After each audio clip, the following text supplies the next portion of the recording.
feeling like it was a movement and that it wasn't about me was the most convincing aspect. Being like, oh yeah, I'll do this because it's a bunch of crazy people and this will be fun. Yeah. Because all of you got into this like movement first, that's defined, I mean, your actions since you got elected, right? And everyone else is like, man, this is weird. Why are you doing all this weird stuff? Well, it's because it's a different, you didn't come in. It's a different start. Yeah. There's so much reaction to the divergence that our actions represent in DC, but really they've been consistent the entire time. It's just that they weren't paying attention. Right? Yeah, just like the only thing that's changed is that people pay attention now. I've literally been live streaming my life and our political actions since 2016. I've literally been movement first and accountable to social movements the entire time I've been running for office. Right. It's really most people that change, right? Like they get elected and then they're like, okay, campaign's done. There's a lot of people in the Democratic caucus. When we are courageous enough to just puncture the silence on an issue, they will start to move. Don't people realize that the most powerful position you can be in is when you are not materially attached to a position of power? If you're a one-term Congress member, so what? You can make 10 years worth of change in one term if you're not afraid. Welcome to another episode of RBN Live Tuesdays. I'm one of your hosts. What's up, Nick? What's up, JB? Ladies and gentlemen, my friends, my family, JB and CJ, what's poppin', my friends? That is the heist of the century, ladies and gentlemen. the Bernie progressive movement with the heist of the century. Now, how much money did they get out of this? AOC went from hundreds of million. Go ahead. She went from that to saying, "Oh, you're not my constituent.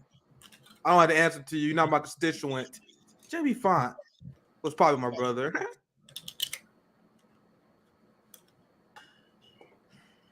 My. The tables have turned. Interesting how, she's like, oh, I'm fighting for all of y'all. And then to the point where it's like, oh, you're not my constituent? Oh, I ain't fighting for you. Interesting. In fact, she's like, oh, I heard you voted for Trump. I heard you don't have the same political alignment as me, so I don't owe you shit. That's politics in the year 2022. We're going to get into that very soon. AOC in the squad is everything that is wrong with politics. Imagine being asked a question about something as important as sending weapons to Nazis, and then your response is, oh, you vote for the other team. I don't owe you an explanation for starting war. Everything that is wrong with politics. But go ahead, CJ. No, that's so spot on because, oops, I'm going to turn my headset on in a second. But actually, let's start with the graphic right here. Because, Nick, when you told me about Tulsi, I hadn't heard about it yet. So that was very interesting news. So, but anyway, here's the graphic. AOC obviously is the leading topic. She's just digging herself a larger hole. If she just kept her mouth shut after the last terrible response, I think this could be 2 days past the story. Instead, it's just been reinvigorated. And let me say this: I'm gonna have fun with the Tulsi fans because I remember we did our last video, and not a lot of you guys, but every once in a while we get people that come in here like, "Oh man, I think you're wrong about Tulsi, man. You guys are counting her out too early." She's like, "Well, she didn't join the Republican Party yet." I still when we had our criticism of her. Well, I was like, bitch, you're not independent. There's always somebody that wants to chime in with that. Hey, she's independent. And there's always like a handful, right? So there's like a handful of these Tulsi people that they cannot give up their love and their worship of politicians. And I'm telling you, if you're an AOC fan, if you're a Tulsi fan, this is not your safe space. So this is going to be another example. We're going to talk about the Tulsi story. Exactly what we predicted to be true. And before we get into it, if you're independent, you are not independent if you endorse Republicans or Democrats. Right. To me, independent means you support third parties. And I'm gonna get into this a little later. I don't want to bury the lead, but I'm gonna explain this thing. I think the establishment has done really well, where they get these partisan actors And they're like, "Oh, I'm an independent man. I'm such a free thinker. I think outside the box. Now I'm gonna endorse the Republican. I'm gonna endorse the Democrat. No, I'm an independent though. I used to think that. I'm an independent. You see, I'm an independent thinker. Okay, I just support the two-party duopoly. Maybe like 15 years ago, back when independent wasn't like the cool thing to be. Whenever that time, maybe it was more than 15 years ago. I used to think I wouldn't think. I made an assessment at that time, like conservatives were just switching their name to independent and doing the same thing that they were doing when they were Republicans. So I used to be like, man, because the polls back at that time was like independents kind of lean conservatives. And my response was, that's because all Republicans are doing is just to say, oh, just so I can be like, I'm impartial and I'm picking the Republicans. They're just the same choice. Look, I'm independent. You know, they're playing that game. And I feel like it's still being played by a lot of people that want to claim like they're independent, but they're really conservative leaning. But I just feel like there's more. There's more and more leftists though that's identifying like that though. What say you, JB? Though? Yeah, I actually put a tweet about this. I'm actually looking for it now because I responded to one of Nick's tweets actually. About that, because I found it very interesting how, you know, you get a lot of people who talk about I think I can paraphrase it, but I said Bernie is to the Democrats what Tulsi Gabbard is to the Republicans. There is no difference between them. Right. Look, and we all heard this, if it walks like a duck, talks like a duck, and quacks like a duck, then what the hell is it? Because the thing is that if you see Bernie consistently always touting for the Democrats, always going, you know, for the Democratic establishment, always towing the line of the Democratic establishment, but you say, but Bernie is an independent. Is he really independent? Not ideologically he is. Like, truthfully, ideologically he's not. The same thing with Tulsi. How is she ideologically? It should be like, well, I'm anti-war.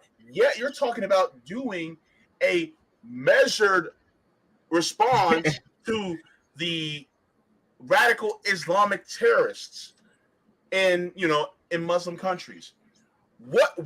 How are you really different than the Republicans? So that's the thing that people really need to get. Don't just listen to what they say. Look at what they do, because that will tell you everything you need to know about them. Like, for instance, I no longer think that Bernie is anti-war and anti-imperialist. Look at what he's done. Look at what he said. Look at how he's governed. Look at how he's legislated. So therefore, you cannot say that about Bernie. We've got to be real. We got to be honest, right? Same thing with Tulsi. We got to be real. We got to be honest.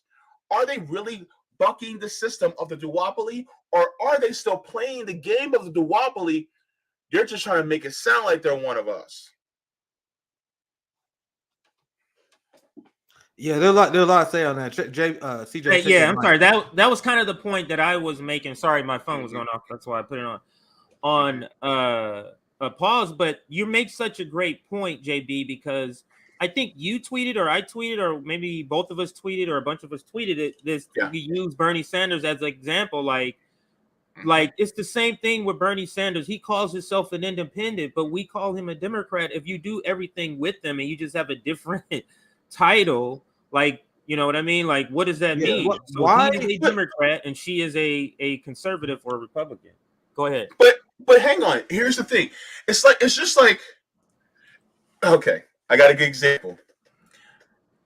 It's just like you get with a woman, y'all get into a relationship, y'all move in together, you guys put each other on each other's insurances, y'all have a couple kids together,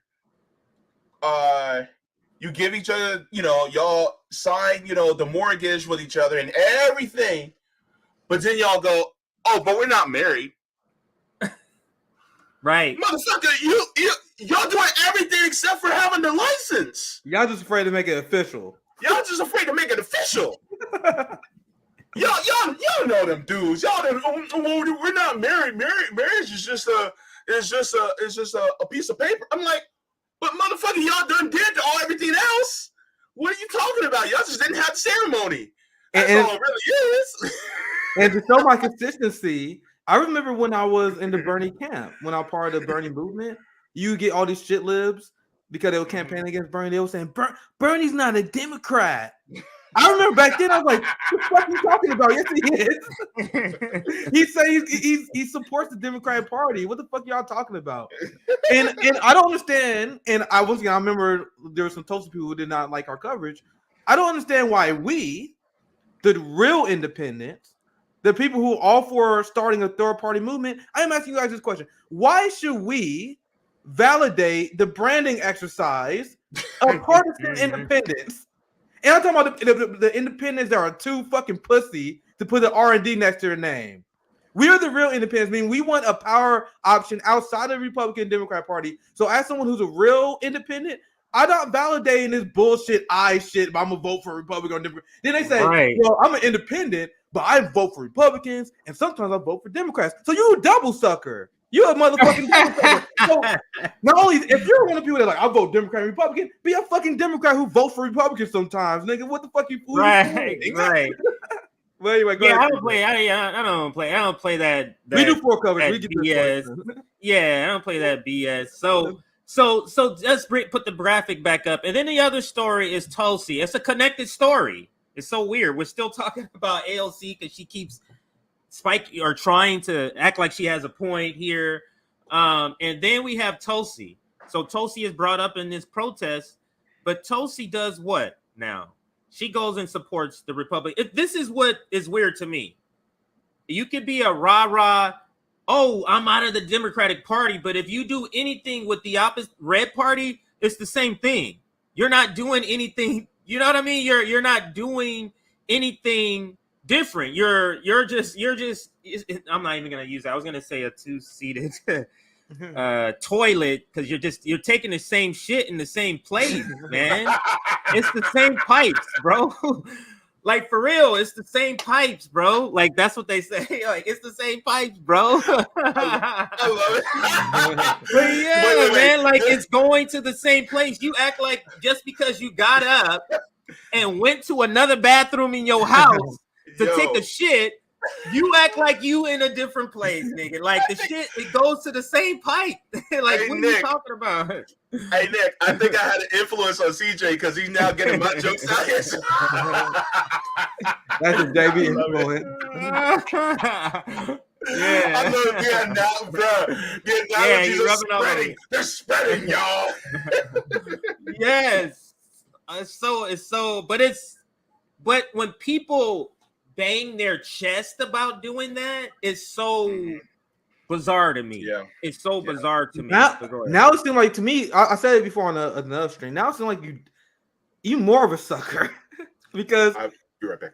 You buy the two-party duopoly so much that you want to make these grand announcements that you're switching teams. I don't support Democrats as much as I used to. Now I support Republicans. I'm gonna make an announcement over there. Like, what kind of sucker are you? And it shows how much revolutionary discipline that Americans lack that people will fall for that shit.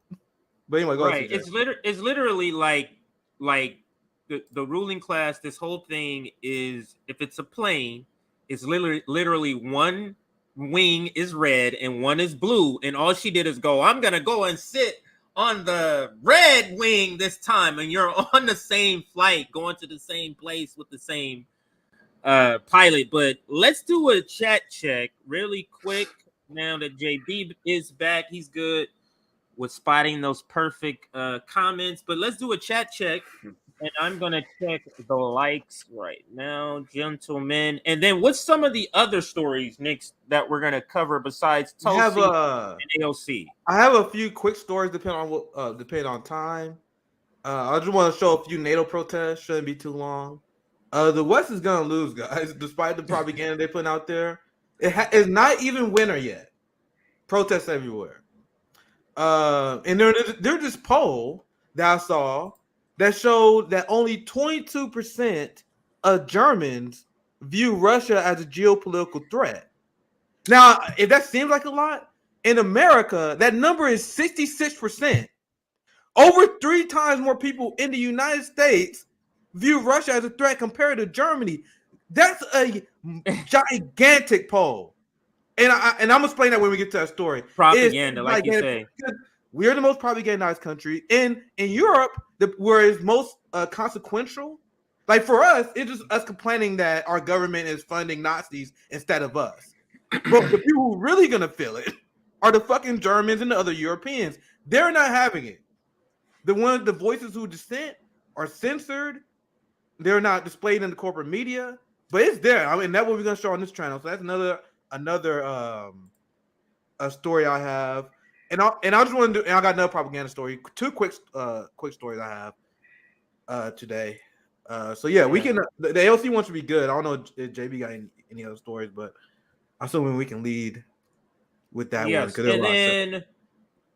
And then just to make an announcement, doing a new thing later today at 7 p.m. Eastern, NBA on RBN with Chuck Modi. He's a sports writer for Deadspin. So we're going to be premiering that show later tonight. It'll be a quick show, like 30-minute show, 45-minute show, not anything longer than that.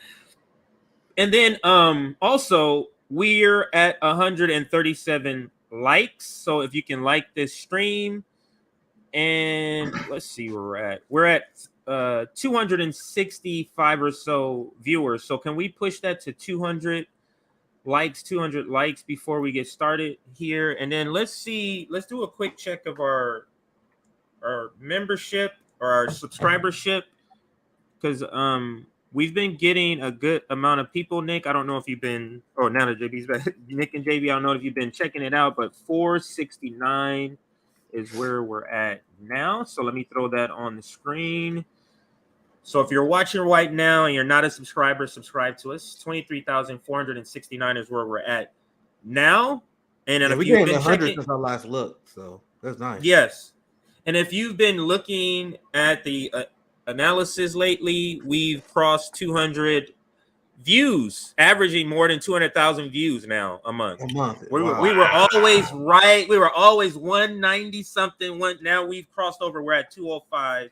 Whereas now that's the average views we're getting in a 28-day rolling cycle. So that's up. So that's great. So people are slowly building revolutionary discipline on the left. Slowly building that revolutionary discipline on the left. And you guys can already see the effects of that 200,000 per month and how some people have to adjust their commentary or they got to be prepared for the RBN storm. Yeah. We see it all the time. You said it and you said it, JB. Like you've seen people in comments and other shows talk, hey, did you know RBN said this, or did you see this on? Maybe you should invite, like, all the time. Yeah. I see that in the comments. I don't know if both of you or I've heard both of you had the same experience. So yeah. So if you want, I can get the AOC story started. Yeah, if you can get the AOC story started. But one last thing, join our Substack. Join our Substack. I know, guys, I got a bunch of announcements in the beginning, but join our Substack.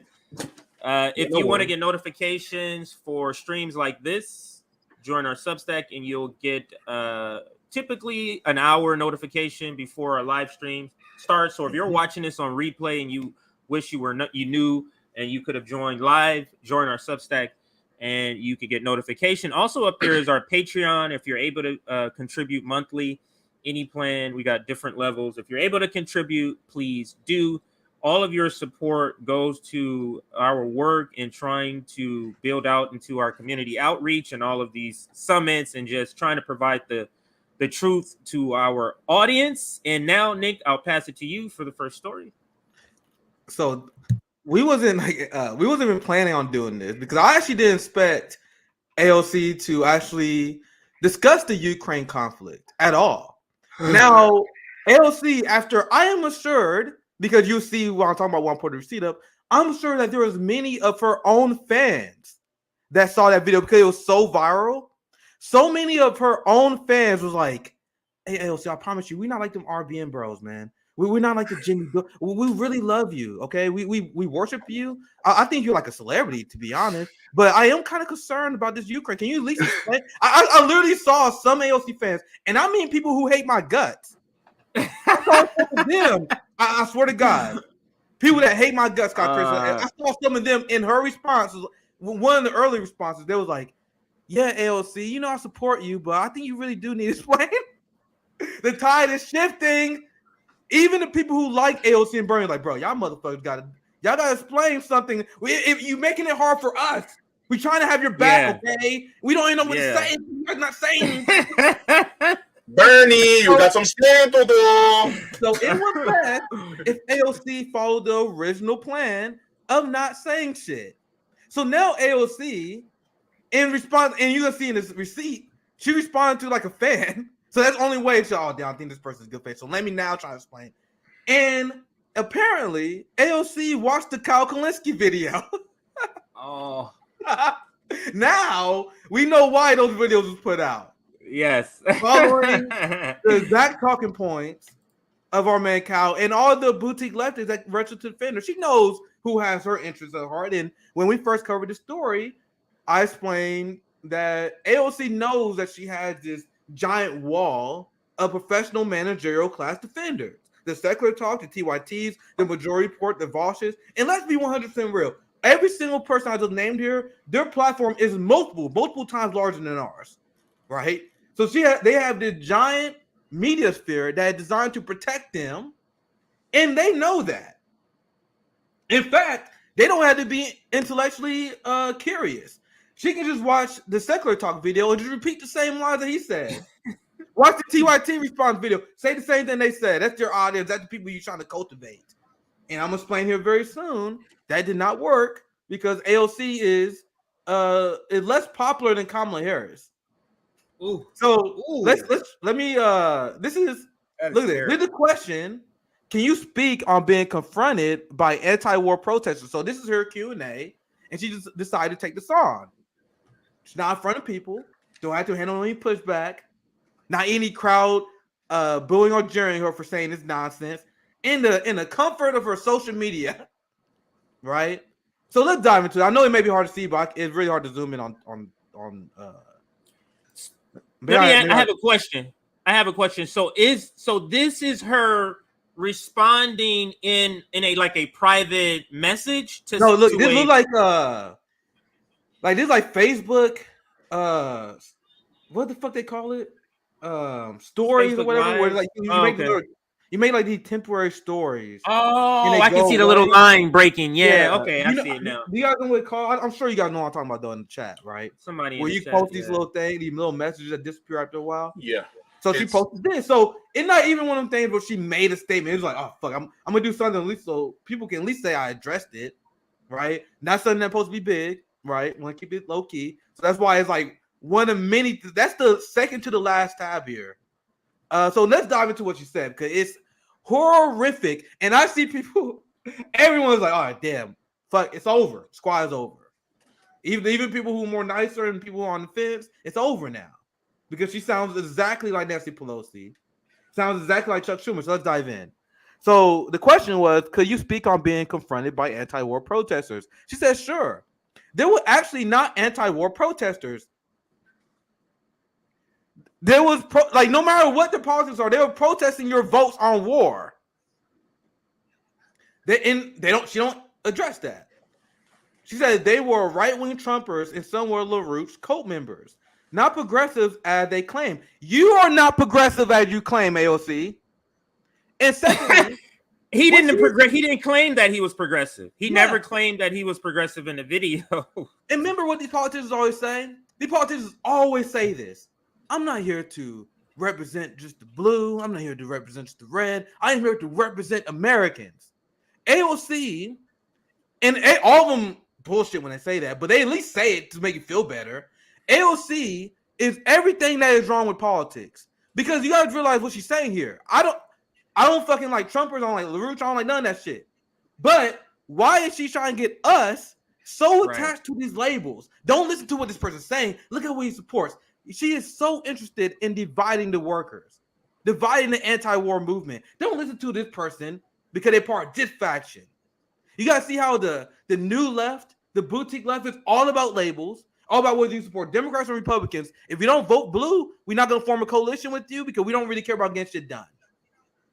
And so at this point, the first paragraph, And you can chime in. Feel free, guys. Yeah, let me just chime in, Rich, just quickly, just to ahead. give a logical analogy. So, if I go to somebody on the street and I say, "Hey, can you tell me what time it is?" and that person says 3:00, and it's actually 3:00, this is what AOC is saying. The person who I asked the time of, that person is a KKK member. Does that change the fact that it was 3:00 that he told me it was 3:00? She's trying to say, no, look, he's KKK. He's telling you what time it is. Are you crazy? Or do you like the KKK? You see how she's taking the point, and it's like the whole point was that it was 3:00, and the KKK member that hates black people's guts, he just said, he looked at his watch and said 3. She's trying to feed off and take advantage of people's tribalism. When people who are on the left, we should be trying to destroy and erase that.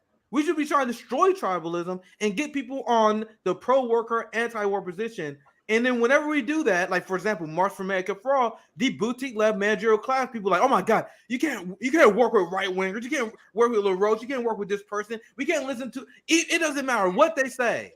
And this is why shit doesn't get accomplished in this country. And I reject it because I reject the idea. And JB, I'll get you in here as well.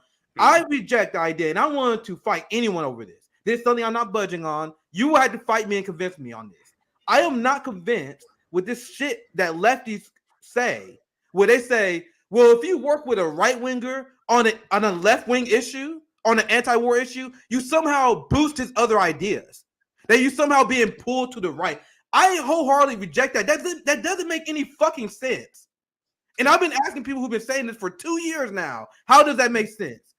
I've seen people say, oh, you can't march for America for All with Republicans because you legitimize right-wing ideas and they're going to drag you to the right. That does not make sense. The only reason anyone would believe that is if they truly don't believe in left ideas. They believe that if you have conversation with right-wingers, you will naturally drift to the right. That is ridiculous to me. So I reject that. And that's why I thought a lot of people said the person we had on that called out AOC, we had a lot of disagreements. I'm like, I don't give a fuck. If we agree on this issue, let's talk about this one issue, and you're not going to influence me on other issues. How weak-minded do you have to be to organize with someone on an issue that you guys agree with that mutually beneficial, and then you get dragged on other issues? I am not convinced that's how it works. But they've been convinced it's that easily trickable because, and I know I made that up, trickable because of think of Russiagate. Isn't that what they're trying to persuade people, that they saw something on Facebook that made them go, hey, let me vote for Trump. You know what I'm saying? So people believe that other people, you get what I'm saying? The ruling class is getting people to believe that other people can fall for that, but not you. So the person who's supporting the Democrat, I can't fall for it, but all those people on the red side, they fell for all these sneaky tricks. And then other side is thinking sort of the same thing. Now, a lot of you, there is an issue with the chat. We're not quite sure what it is. It's a software. I did a few checks while you was talking. It's the software we're using. Like if you go on YouTube, you can see all the YouTube comments and everything working fine. It's just StreamYard. There's something wrong with StreamYard, and that's why. Yeah. So we can't see the super chats right now. Right. It's not delivering all the comments to where we can see in StreamYard. So we understand that. That's why all of us kind of went out each to see. I had to put it up on my phone. Like, I don't see shit. Trying to make sure I don't miss any super chats or anything. But JBD, you want to chime in? Because we only got like two lines in there. And it gets way worse. That's just the first. There's so many layers of what AOC tries to accomplish, but we have to push back on the bullshit that she's doing now. But go ahead, JB. Yeah. So here's the thing: what AOC is doing. This is what's called shooting the messenger, right? Y'all have heard that, right? What AOC is doing is equivalent to what the United States government is doing to Julian Assange. Peep the game. Okay, so they basically stated that AOC, what is the crux of their argument? AOC is literally helping to facilitate the funding of weapons that are going not only to just Nazis and Azov Battalion, but to Zelensky, who is also calling for the preemptive nuclear strike of a civilian population in Russia. That being said, she is now a co-conspirator in it because she is literally approving of the appropriated funds to give to Ukraine.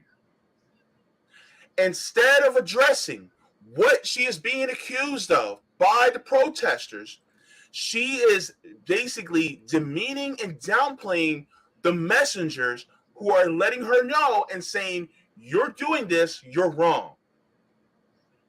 This is a deflection of what is actually of she's doing. AOC, Alexandria Ocasio-Cortez, is actually gaslighting the American people in your face.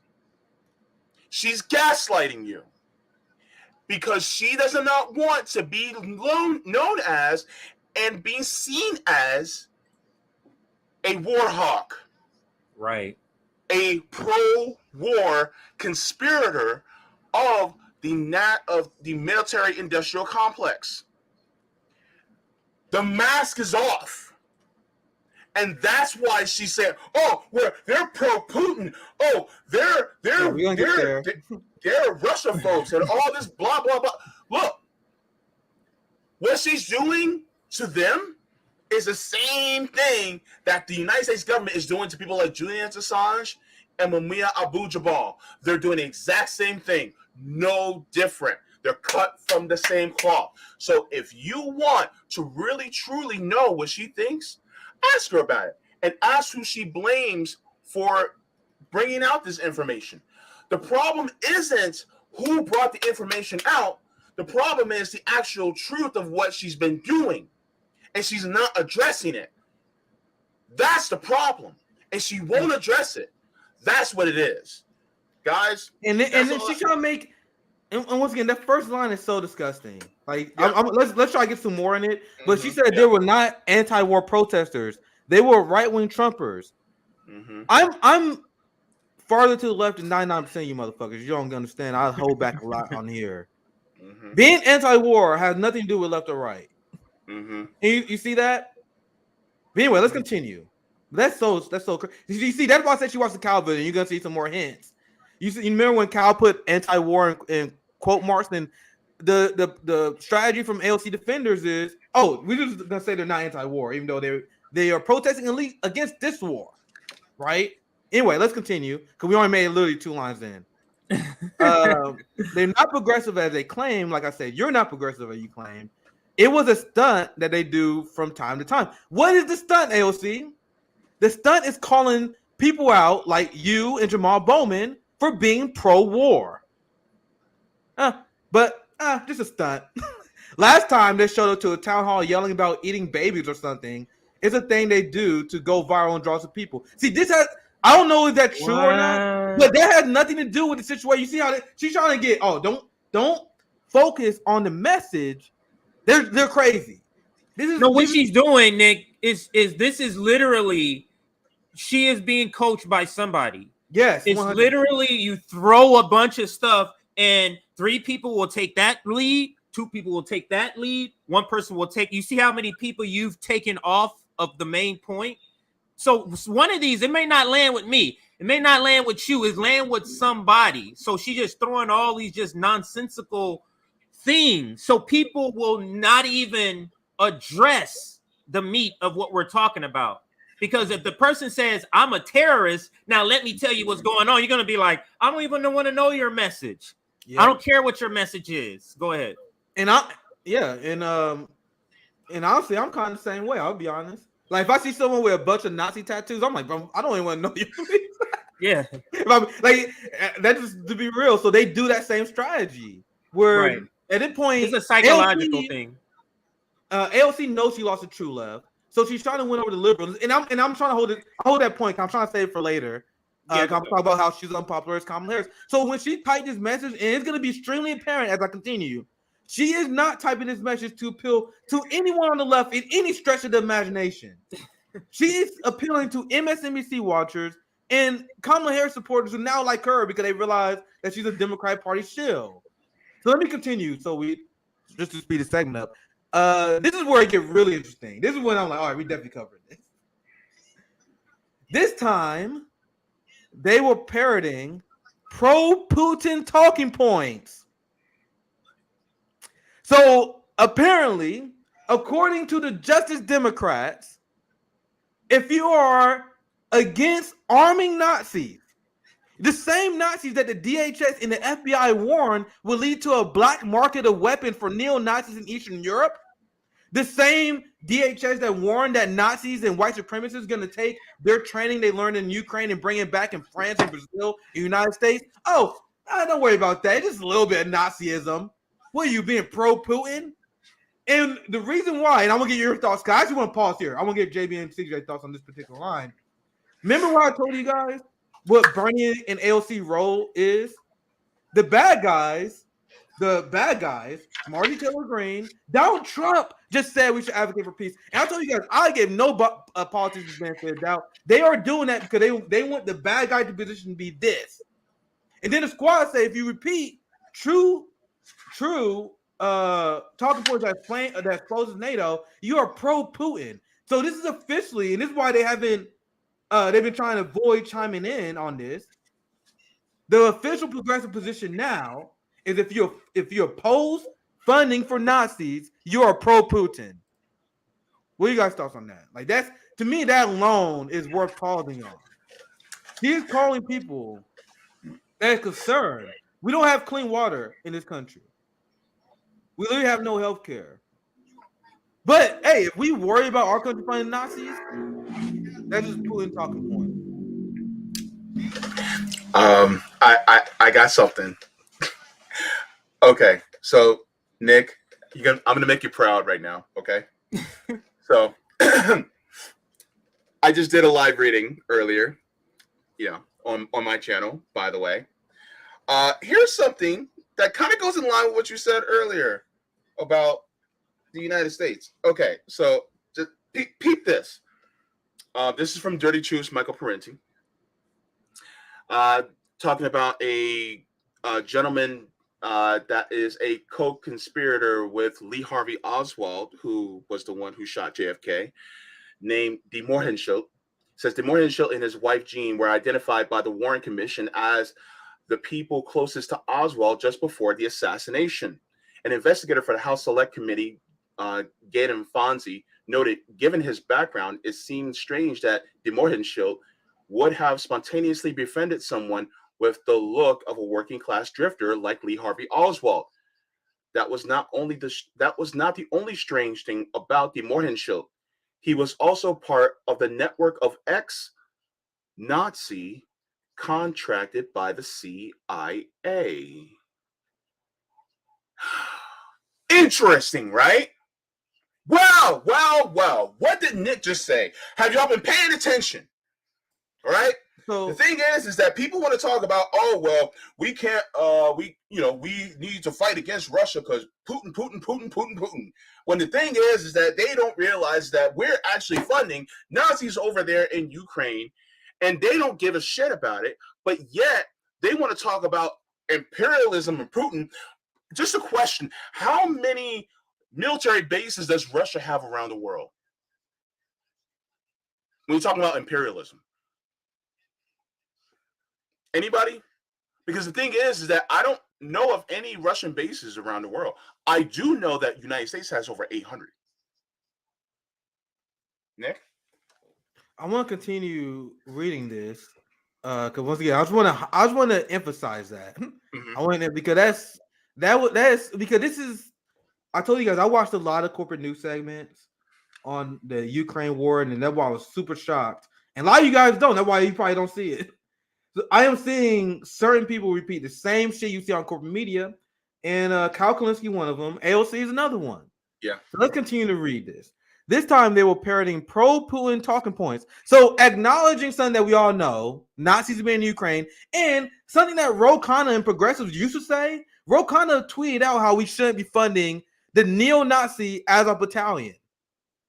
Then he deleted the tweet because he realized that wasn't convenient for today's narrative. Mm-hmm. But if you got memory that goes farther than February 22, apparently you're repeating Putin talking points. Anyway, let's continue. It is not anti-war to support Russia's imperialist project to invade and seize neighboring territories either. Almost every line I can stop with, but I'm gonna read almost every fucking line.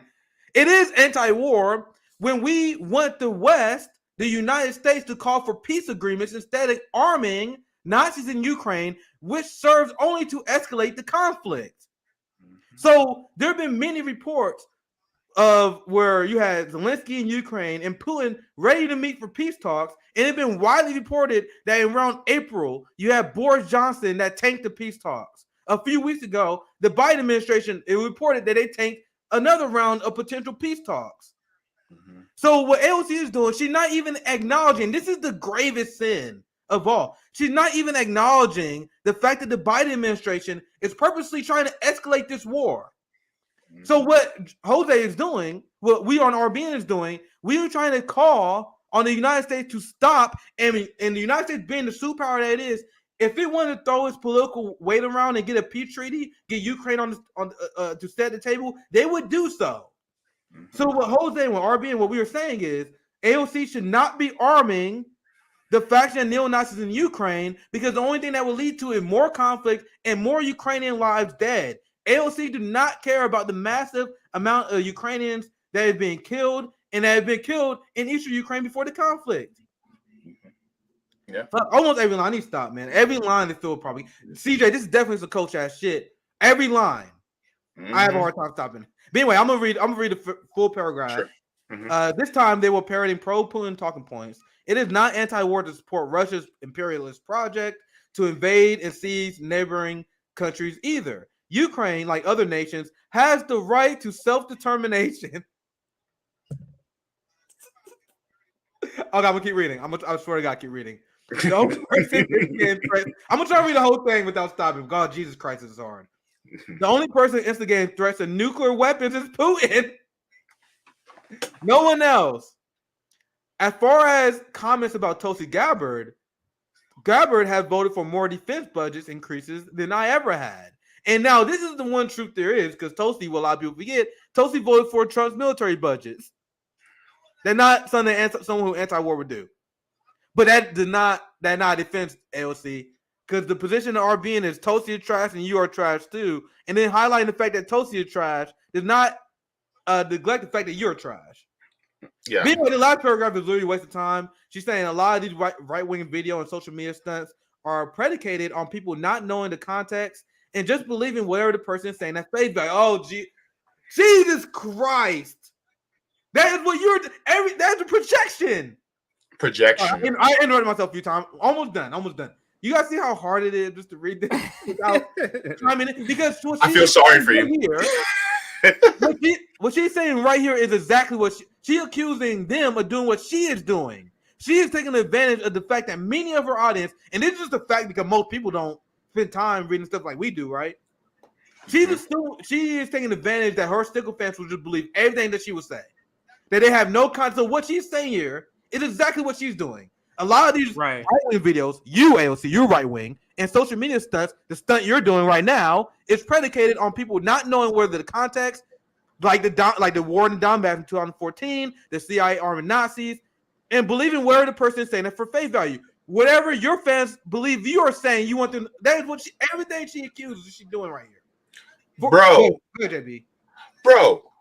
Oh, Jesus. We literally saw a video of Zelensky calling for a preemptive nuclear strike on Russia, and she was to talk about Putin.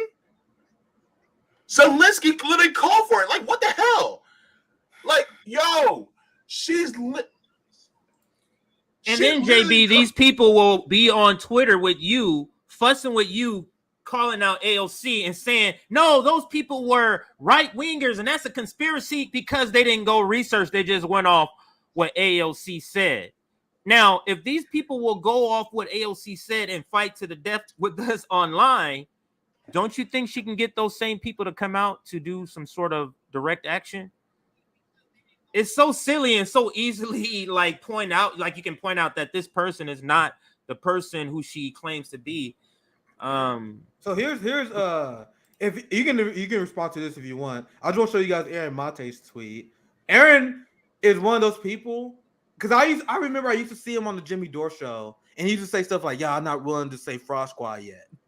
Yeah, I know they make mistakes, but I don't want to say Fraud Squad. I don't want to bash AOC and Bernie. The squad and them fucked up so much. Aaron Mate went from there like, nah, I'm gonna take these motherfuckers out. I'm tired. Aaron Monte is tired of these motherfuckers. And anyone who knows the work of Aaron Monte know that Aaron is a very mild-mannered person. I'm saying this with no disrespect. He's a very mild-mannered person. Even when criticizing politicians, he'll give a lot of benefit of doubt, all this stuff, right? He voted for Biden. He's not as angry as we are. Even he has seen enough. And it just stuff I've seen. Now he be going for a throw. AOC accuses her anti-war protesters of parroting Putin talking points. She has nothing to say about Biden's rejection of diplomacy. She doesn't explain, nor explain how the squad approved billions of dollars in weapons that will help end the war. She instead invokes Ukraine self-determination. Once again, that's why I facepalm my fucking mic. So that's unbelievable. I would literally need a solo string. I don't want to fucking rant all day. It would take me so long to explain everything she said is wrong. But I'm gonna finish Aaron's tweet, and I'll get JB and CJ back in. I know I'm ranting for a while. To my knowledge, AOC has never said a word about the 2014 U.S.-backed coup, or ensuing the 8-year war where U.S. weapons helped bombard rebellious Ukrainians fighting for their self-determination, or the 2015 Minsk Accords, the deal for ending the war, which Ukraine and U.S. ignored. AOC also dismisses the protesters based on their apparent affiliation. Let's say that she's right about them. Individuals are not the issue. The issue is a disastrous proxy war that is being fueled with the full support of progressives who dismiss criticism as pro-Putin. And I'm not gonna play this video. This when he was on Tucker. Maybe we should. It's only nine seconds. I'll play it. I had to turn the audio on. Hopefully this works because StreamYard been acting funny. But anyway, let me actually I wasn't planning on the video, but we might well watch it. Why not? If you go out, so if you have a chance, whenever somebody else is talking, just go out and then you come back in. Some of the comments do update because mine now updated. So it's a new live update. I'll try that. So let's watch this video because I actually haven't seen it. I'll be right back. I'm pretty sure. Okay, go ahead. Monte is explaining his criticism of the squad here. So let's watch this. Yeah, I mean, if Marjorie Taylor Greene is more anti-war than Alexandria Ocasio-Cortez, and she is, then we're an upside-down world. Like, this is true craziness. Will this change, or is she in for as long as it takes, too? Well, look, a major problem in the Democratic Party has been the propaganda campaign known as Russiagate. For 6 years, Democrats have been taught to believe that Russia is an existential enemy that can brainwash millions of Americans into not supporting Hillary Clinton and swinging elections. And then now, accordingly, when it comes to this proxy war, that there's no point in negotiating with them, even though, by the way, Russiagate has been used to undermine a progressive agenda, not just being used to funnel billions of dollars into the military-industrial complex, but also has been used to sabotage progressive candidates. Remember Bernie Sanders? Bernie Sanders in 2016 came very close to winning the Democratic Party nomination. Hillary Clinton lost that race to Donald Trump. Hillary Clinton responded by blaming Russia for everything and concocting a conspiracy theory that Trump was a Russian asset. Bernie Sanders, instead of calling that out, went along with it, and he was rewarded in 2020 when he was surging in the primaries before Nevada. He was Russiagated. Some leaks were made that were accusing Russia of supporting him. So that's how the Democratic Party rewards even progressives who are loyal to their agenda. And if that doesn't wake them up, then maybe the increasing prospect of nuclear war should. That is such a great point. So now the progressive movement, AOC, they are calling people Putin puppets when red baiting was originally used against the progressive movement. How hilarious is that? We gone full circle. If we made a list of things she did that's progressive and a list of votes that she did that's not, which list would be longer? No, she would look like if you look at AOC just for vote, and this is the thing that devastates their fans. If you look at Jamal Bowman and AOC, if you ignore their votes, ignore your tweets, not the votes. If you ignore the tweets, if you ignore the rhetoric, and you look at just their votes, Jamal Bowman's voting record is just like Elliot Engel. Literally the exact fucking same. How many votes have AOC crafted that would have been different than Joe Crowley's? That's the question I always ask. If you took the squad and you replaced them with corporate Democrat legislatively, what would be different? What different outcome would we have? And I'm just throwing up this title here. Ocasio-Cortez, Sanders, and the DSA vote for war. So is the World Socialist website, are they pro-Putin also? Like, is anybody, because they've been getting called out by a lot of people, not the boutique left, and I'm going to use it in this context, not the boutique left, not calling them out. There's plenty people on the left, the Black Agenda Report, the Gray Zone, and this website right here, World Socialist website, where they're calling out by name. Literally, I can just literally go right here and search plenty of articles where it shows AOC and or Bernie Sanders. Let's just type in Bernie, and let's type in AOC, and let's see what type of articles come up here. Look what comes up. Reinforcements for the CIA Democrats in the 2020 election, part 2, and that's part 1. I covered that. Look at this one. Democratic Socialists of America confront left-wing opposition to Biden by shifting further right. I covered this one too, where AOC and Bernie Sanders participate in this shifting. And look at this, where you were just talking about. The SA National Political Committee rejects to expel Jamal Bowman for supporting Israel war crimes. I just typed their name. I didn't do any, just bring up bad articles. I didn't do any of that. And you can see just one after another. The Democratic Party and the political origins of AOC. We just covered this one the other day, where this one is talking about how this has all been sort of a game from the beginning. So just a couple articles. Go ahead. And the reason why we calling these people out, as my friend Apollo points out here, a lot of people forget Christian Sinema started off as a anti-war Green Party activist in the early 2000s. You can find the speech. I'm not gonna find it right now, but I played it on the show before of Nancy Pelosi giving an impassioned speech for single payer in the 90s. And a lot of people don't know. I know this is crazy to say, but Nancy Pelosi was considered a progressive in the late 80s and in the early 90s. Because think about this. In that time, the United States was extremely socially conservative. So Nancy Pelosi, she used to go out and she used to show up at the LGBTQ protest in San Francisco, which was unheard of. That when you had Joe Biden as a Dixiecrat, the conservative Democratic Party. You had the nation that was strongly against gay marriage. You had the Republican Party led by Reaganism that was insane on anti-gay, which now the Republicans are reviving. So so people saw Nancy Pelosi stand up for gay rights, and then she gave a speech for single-payer healthcare in the late 80s and 90s. That's what it took.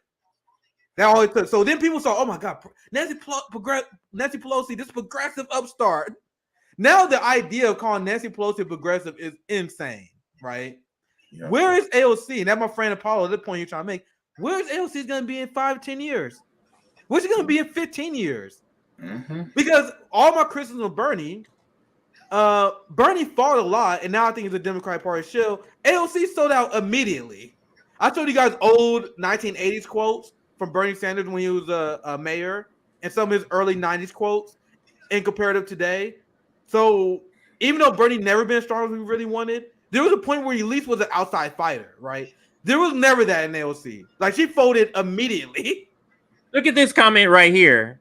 I heard 3 podcasts on 1 episode of Pod Damn America disparage Jose's stunt and dismiss it as uniquely misogynist. Oh, Jesus fucking Christ. The liberals are the worst. This is civility politics. Yeah, it's civility politics being used to that's the tool that's being used. You didn't get in line. You're talking over a woman. They tried to use. You're talking over a deaf person. They tried to use that. They're using these things. Go ahead, JB. But that's until you realize they did the exact same thing to Jamal Bowman. So are they misogynistic, against Jamal Bowman? Because they did the exact same thing, right? Jamal Bowman's a dude. Just like me, he has balls between his legs. So what are you talking about? So here's my thing. Like, you're talking about, it's misogynistic. Wait, they did the same thing against Jamal Bowman. Oh, now it's going to be racist. Now you're going to go, because it's racist because Jamal Bowman's a black man, right? Oh, now you're gonna start grasping at straws to basically say, it's not about what they said, it's about what they did. And it's like, wait a minute. But they did the exact same thing no matter who it was. And they're talking about the war effort that the United States is doing to escalate us to basically World War III. So it's about the substance of the argument. See, all these people want to focus on is the people who are delivering the message, but they never want to talk about the actual substance of the message. Just like how many of us, me included, when Donald Trump was like, well, maybe we should start giving everybody Medicare. I was like, yeah, go ahead, dude. I don't care if you give it. I don't care if you call it Trump care. It was the actual substance of the message, not the person who delivered it, right? Thing is that, guess what? Look at what they said. But the thing is, they don't want to focus on what they said because that means that they will have to argue and try to weasel their way into sounding like pro-war State Department puppets. That's basically what it would be. I hate and I can't stand these liberal, like the amount of disdain I have for liberals, because they take, and that only hurts women. This is what drives me crazy, and this is why the left must fight these motherfuckers. Black people, women, Muslims, Latinos, we must fight the liberal class. They are taking our language, our concerns, and they are using it to shine up neocons and the most evil people in the world. Why do you and we put back on all the people who use woke in a negative connotation, but the reason why they use woke in a negative connotation is people like AOC and their supporters. They say, oh, you criticizing one of the most powerful motherfuckers in this country, the top 1% of 1% of power, you in Congress. If you are a member of the United States Congress, you are the most privileged, the top 1% of 1% of privilege in this world, period. That coming from Ro Khanna. Ro Khanna, when asked why he does interviews, tough interviews, he said, well, I'm in the top 1% of 1% of privilege, like all members of Congress. That's AOC. So, but they were trying to weaponize a really real issue of misogyny to protect the powerful. The same way that black capitalists and black imperialists weaponize the race card and say, oh, anyone who did what Eric Adams does this shit all the time. Eric Adams said, only reason why I'm getting bad coverage as a mayor because I'm the first black New York mayor in decades. So now I'm going to show you this headline. This is another headline I want to read that fits this perfectly, because us being a very small channel, we've been trying to shift the narrative on this, right? Because the people who use the word woke, the people who think they're woke, they're not woke. If you're imperialist, you are not woke. If you're part of the Democratic Party, you are not woke, period. But look at what people like AOC. Hold on a second. Let me just make an announcement. A bunch of comments just came in. Yeah, I think the guy just fixed it because I was on the live chat talking I just saw it pop him. up too. So I think he just fixed it. A bunch of chats just came in, so we'll see. But just I just thought they fixed it. But anyway, look at this. This headline is only possible because of the fraud squad, and we explained so many times why we call out AOC and Bernie. They're not the best among us. They are here to perform a role, and they are really good at doing it. The progressive squad, Bernie Sanders and the Justice Democrats, are there to kill the anti-war movement. Exactly. Among other things, they are there to kill the third-party movement, the anti-war movement. They are agents of the establishment and are not woke. But hey, apparently it's just another black term that we're gonna lose to history now because white people can't let us have shit. White people can't let black people have shit. Give me that. They're like, give me that shit. Give me that shit, nigga. Give me that. Thank you. They took something that's positive, being woke, being intellectual, being aware of surroundings, and they turned it to a negative. And people like AOC and the Democratic Party is more than happy to help them. Look at the headline that I'm sure you guys already read. The neocons and the woke left are joining hands and leading us to World War III. Right. And the thing is, I know what he means here, and he's not 100% wrong. But go ahead, CJ. I know because the left, like AOC, is now pro-war, and she was considered the one that's woke to the system, so now they can use that label. You see how it's been co-opted, but I'm not so sure this is actually part of the strategy of doing this to the left, because what happens to the left in the Democratic Party? That's what we go to die. But I do want to play a little bit. I'm sure neither one of you have had a chance to watch the Hill's coverage on this. This is the only other media that I can see right now that has this, because the rah-rah cheerleaders for AOC, they don't want to touch this because this is terrible. You saw what happened. What outlet is this? You saw what happened. This is the Hill. So this is I'm not sure if this is Bree's radar, but she's one of the people speaking here. So we'll play a couple of minutes of it, but they're also saying this is some bullshit. But let's listen. The title of it, if you want to look it up, AOC blasts Tulsi Gabbard. She voted for more defense. That's the title of it. But let's listen to what she says. AOC is sharing her thoughts on a confrontation she had with anti-war protesters. She posted this statement on Instagram saying, in part, they were right-wing Trumpers, not progressives, as they claimed. This time, they were parroting pro-Putin talking points. It is not anti-war to support Russia's imperialist project to invade and seize neighboring countries. The New York Congresswoman also addressed comments made about Tulsi Gabbard, saying Gabbard voted for more defense budget increases than I ever have. Look it up. Meanwhile, I don't know if we caught it, and I think you did. She said invade the imperialist thing. You see how she's taking left language, the imperialist thing of invading other countries, as she's trying to make it seem like Russia's out to invade. That's the CIA talking point.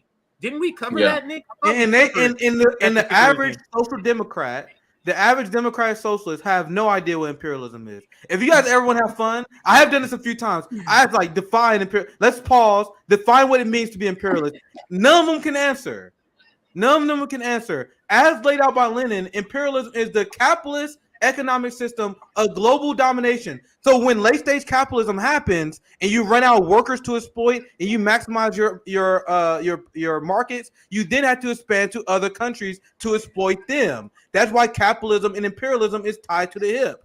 NATO is an imperialist organization. So NATO wants to expand into Ukraine and pass Germany, pretty much breaking all the agreements that Russia and the West came up with, not expanding past Berlin, because they want to expand into markets. They want to expand the imperial mechanism of selling arms. Russia liberating the Donbass, Luhansk, and Luhansk. Like those countries, those regions, voted to be part of Russia, and Russia joined a conflict that was already starting. So when the United States joined World War II, will you say, "Oh, that's imperialist"? You can criticize Russia for joining the conflict if you want, but that inherently is not imperialism. It is not. Imperialism is a global economic model that you're trying to maintain with force against the sovereignty of the country. But anyway. Let's continue the video. I don't want to. Let's continue the video. While Tulsi Gabbard has endorsed Republican candidate Carrie Lake for governor in Arizona, she tweeted her support and highlighted that, quote, Carrie Lake isn't afraid to call out the warmongering elitist cabal of permanent Washington and the military-industrial complex. A lot to unpack here. Indeed. Okay, so right off the bat, a lot of leftists were very frustrated by AOC's response. Even some people who were initially sympathetic to her, they didn't like the tone of the protesters, they didn't like the way they shouted her down, have been turned off over the course of the following couple of days for the following reasons. One is, I think, really aggressively mischaracterizing what the protesters were asking for. She says that it's not anti-war to support Putin's invasion or whatever the language was. Obviously, they weren't standing there saying, we want to support Putin's invasion. Right. What they were questioning was why AOC has voted uncritically, without any commentary, without any push for peace negotiation or peace talks, the billions of dollars in funding to Ukraine, military aid to Ukraine, no scrutiny about where the money is going, where the weapons are going, any of those kinds of things. And they're saying that doing that in effect is leading to war, given that the State Department has said very clearly that its goal is to do basically regime change and to quote unquote weaken Russia, right? So that's the critique. And to continue offering support until whatever it takes. Whatever it takes. Yes. Whatever it takes. So AOC is not willing to engage in the substance of the argument. Moreover, she does this thing where she says, because they're from this LaRouche group, which apparently is not a left group, and I have certainly no friendly feelings or affinity for, that means you can ignore the underlying substance of their argument, which I also think is not fair. Lyndon LaRouche and his acolytes are genuinely weird people, at sort of conspiracy type kooks that kind of defy easy categorization. They are in some ways lefty, they are some ways right. I think they like mostly drawing Hitler mustaches on people. I think I remember their flyers from campus. Did you have any? I think the University of Michigan, we had there would be a couple LaRoche people handing out flyers. And because I remember it was. We're sitting through Robbie because Bree makes another great point because she brings up how AOC tries to use the handicap thing too. So that's why we're sitting through Robbie's point right here. But let's continue. It was like a Barack Obama and George Bush with Hitler mustaches. I'm pretty sure it was the LaRoche people. They were genuinely weird. So this is the underlying question. But activists, sometimes kooky activists show up and ask you questions. That doesn't mean they're wrong about everything. Well, right. So the fact of them being LaRoche and the fact that they also alluded to Tulsi Gabbard in their confrontation have both been facts used to undermine their message. And so I had this conversation with folks on my call-in show last night about how much the messenger really matters in these cases. I made the case on this show, if Marjorie Taylor Greene is right about getting rid of the FBI, we can take that part and reject the rest of Marjorie Taylor Greene. If these protesters are right about criticizing AOC's stance on the Ukraine-Russia conflict, I say we take that and throw it away. Right. And if Tulsi Gabbard has managed, despite, I think, the legitimate hypocrisy of her stumping for a pro-war candidate, happens to be right on the war in Ukraine, I think that we can say that too at the same time that we criticize her hypocrisy in this other area. But AOC at the end of the day has shown a complete and total unwillingness to engage in the substance of any of this. Yeah, I think that's right. What I don't like about Tulsi Gabbard, I mean, obviously she can do whatever she wants. She's not going to listen to me. I can't listen to Robbie, so let's say this is yeah. Let's let her make this final point here. I can't listen to Robbie, so let's just skip to this. On the floor, if you are made uncomfortable by the fact by someone who you think does not have true anti-war bona fides being heralded as the best person, or a party even that does not really have anti-war bona fides being heralded as the best that we have in this country, the solution to that is being better. Right. Just get to the left of them. So Tulsi herself is someone I hold. Okay, so you get the point. I won't belabor the rest of it because she does make the point about the handicap and how, like, no, it has been proven that that's not true. This was an email and it wasn't and she doubles down. Did you know this? AOC tweeted again or messaged again. It was in that message. It was at the very end when you go to that person again. And now the last part I have on this segment, I want to explain the concept that Bree mentions there, where she said even a lot of people who supported AOC was like, what the fuck is this? And we've been seeing this over the course of the last 2 years. A lot of people realize that AOC is a fraud. And I covered this in our last show last week on how AOC, her approval rating is as bad as Hillary Clinton. So I tweeted this out today. I said AOC calling anti-war protesters Putin puppets is exactly why she is less popular than Kamala Harris. Because think, who is she trying to appeal to? If you guys don't believe me, here's the receipt. The one this hurts AOC fans so bad, bro. Whenever I bring this up, look at this. Hillary Clinton -13, AOC -12, Kamala Harris -10. AOC is in between, somewhere between Kamala Harris and Hillary Clinton. AOC is between Kamala Harris and Hillary Clinton.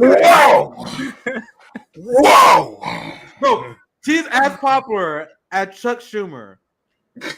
Whoa, hold up. AOC is less popular than Ted Cruz. What? Oh, where'd that come from? What? So the reason why we're laughing, I'm showing you guys that we can do it either way. We can do it either way. If your goal is to take over the Democratic Party, which we think is a waste of time, AOC in the path of the Justice Democrats is a failure. Just an objective failure. Even if you're not far left of us, if you're just here to look at the data, the progressives was wiped out this year. Every single progressive candidate was wiped out because the Democratic Party adjusted to dark money, right? And then you have AOC in the squad that are deeply unpopular just because of this. Because of this.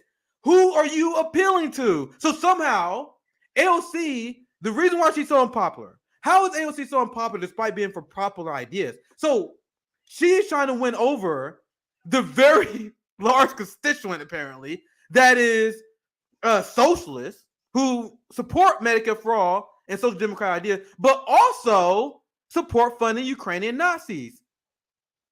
But at the same time, they hate right-wingers. So, and then you had the Joe Manchin Democrats who hate AOC because they view her as a socialist. The Nancy Pelosi Democrats already don't like her, right? Then the conservatives really don't like her. So AOC only had one people to appeal to. That's the workers and the people on the outside. And AOC said, "Fuck you. I'm part of this new club now, nigga. You see my net worth? Fuck that, nigga. I don't give a fuck. They don't like me, bro. Everything's gonna be all right. I don't give a fuck. They talk shit about me all the time, nigga. I'm siding with them, nigga. I'm siding with them." So AOC abandoning the one group of people that you need, and then she's trying to appeal to liberals who already hate her because they view her as being complicit and waging a class war against them. Do you guys see what I'm saying here? That's why AOC is as unpopular as Kamala Harris. There is no vision. The Justice Democrats are just winging it. They're just winging it and going along as long as the grift will let them, right? But go ahead, JD. I know you want to chime in. No, because look, you want to talk about grift? Remember that episode in Martin when they went to Pam's cousin's church and he came in singing, "Everything's gonna be all right, be all right, yeah, be all right, be all right." Yeah, yo, you want to think there's a grift? That AOC's grifting more than that guy, Reverend Leon Lonnie Love. That's his name. Leon Lonnie Love. Uh-huh. Yep. I want you to pray and get on your knees and pray with me. Yo, she's grifting more than that guy. Like, do you guys peep the game now? Because she's literally appropriating funds for the United States to have a proxy war with a major nuclear power, and then when somebody who's not the desired person calls her out, she then slams the person because of their political ideology and not the substance of their arguments. Are you still championing her? Have you peeped the game now? And listen to what CJ and Nick are saying.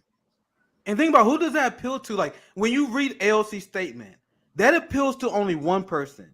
The people that already agree with AOC. Like, if you're a progressive Democrat who love funding Nazis, you love that statement. But let's say, and I'm trying to think outside of my radicalization, right? With the average American, if you are an independent, let's say you are slightly right of center, or hell, let's say you're apolitical, and you see AOC say, "Oh, you're a right winger. Oh, you're not one of us, so I don't care what you say." So for us, like, if you're a lefty, you're like, yeah, of course you don't care what liberal people say. But that's not the game. The game is not to get your side to cheer for you.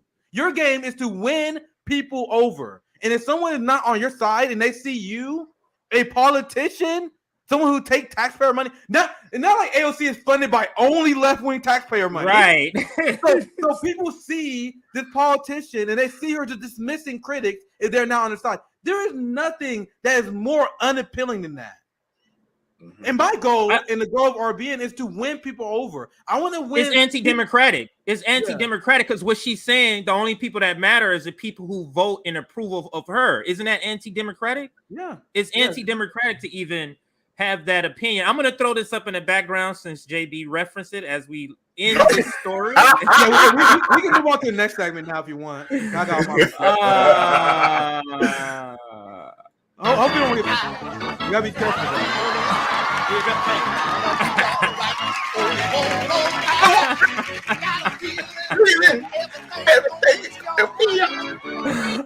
Okay, I don't want the censor to pick it up, so I'll stop at 8 seconds. That's like a Nina's turn to campaign rally.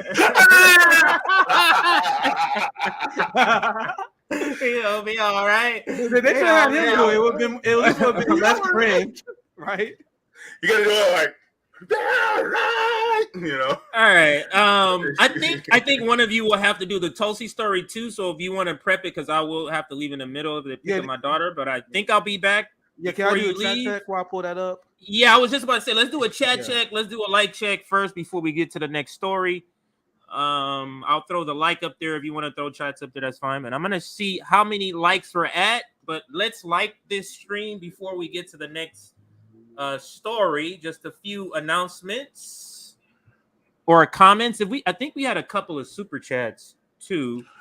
Yeah, we can get to those.